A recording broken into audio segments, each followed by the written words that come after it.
When a new office is opened or occasionally we'll send out an envelope or a letter to a patient, sometimes those envelopes are returned, and there's usually two scenarios.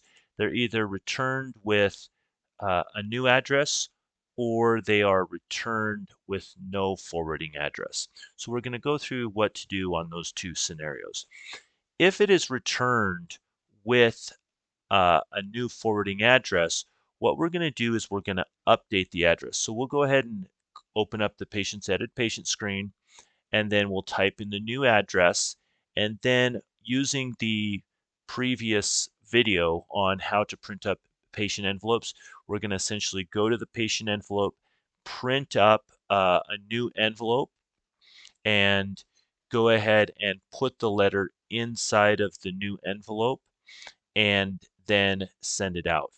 But we also need to make sure that we make a note that we have updated the patient's address. So inside of the patient's account, so you'll go ahead and click on the patient inside of On Schedule, go to Account, then go to Note, and we're going to choose an account note, and that'll already be populated because we pulled this up through the account screen.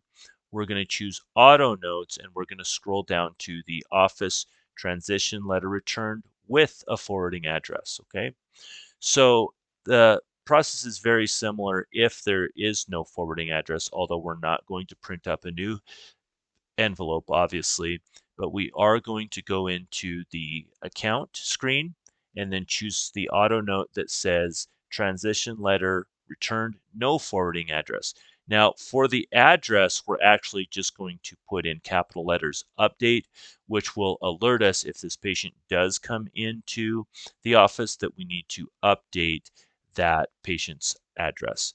So follow those instructions when inbound envelopes are received that were from us to patients.